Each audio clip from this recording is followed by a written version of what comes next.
There are a lot of reasons why I don't like the writing of Season 8 of Game of Thrones. The biggest things I dislike are the poor payoffs and endless plot armor, but there are a few things that I do like.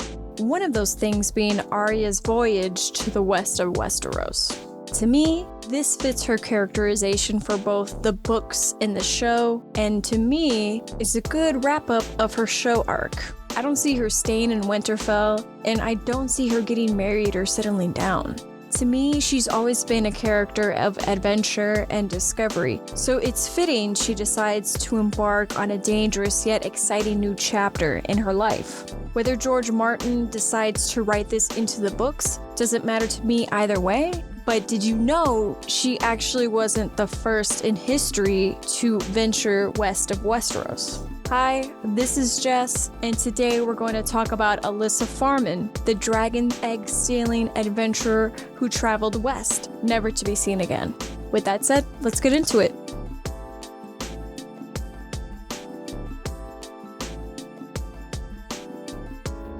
If you're familiar with lore from A Song of Ice and Fire, you know that Elissa Farman wasn't actually the first person to voyage west of Westeros. Thousands of years before the time of Elissa, a king of the north ventured west, never to be seen again. His name was Brandon the Shipwright, and random fact, his son, out of grief over the loss of his father, destroyed the northern shipyards. Cheers to great life decisions. If you haven't already noticed, traveling the Sunset Sea isn't for the faint of heart, but Elissa was up for the challenge. Growing up, she spent much more time at sea than on land. At the age of 14, she sailed around Fair Isle by herself, alone. So it's safe to say she had a knack for traveling and venturing off.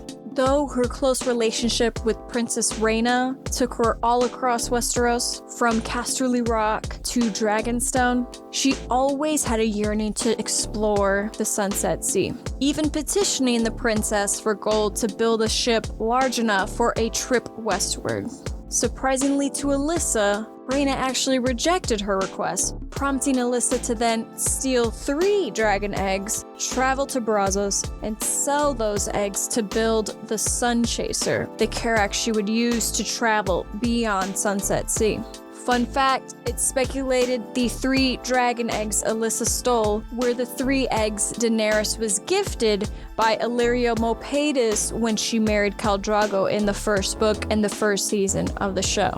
It's an interesting theory because if it's true, Daenerys likely wouldn't have acquired the power she did if it weren't for Elissa.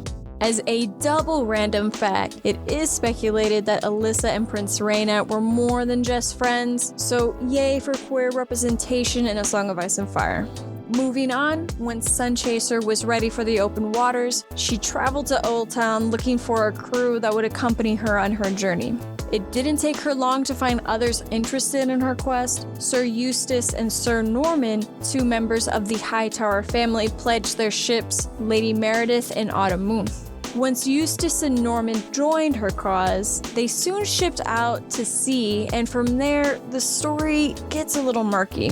We still don't know what became of Elissa exactly, but we do have a few eyewitness accounts. Sir Eustace was the only traveler of the 3 to voyage back to Old Town, and when he did, he was able to recount his trip with Elissa. After losing Sir Norman and the Autumn Moon to a storm, they soon discovered 3 exotic islands that Elissa would name Aegon, Rhaenys, and Visenya. Eager to go forward, Elissa continued west while Eustace decided to turn back to Old Town. But Eustace isn't the only eyewitness with information on Elissa's possible whereabouts. Corlys Velaryon, the Lord of the Tides and Master of Driftmark, claimed many years later that he saw a weathered sun chaser in Asshai. Now, we can't say for sure whether or not Corlys's account is true, but George Martin has confirmed in past interviews that Planeteros is around, so it makes sense that Elissa could have found her way to Asshai. Now, I've always loved the rich lore behind the Game of Thrones series. It's a great testament to George Martin's ability to world build, and I absolutely live for it. But let me know what you think. Are you a fan of Song and Ice and Fire lore? Would you watch an Arya spin-off show? Let me know what you think in the comments. As always, thank you so much for tuning in and have a great day.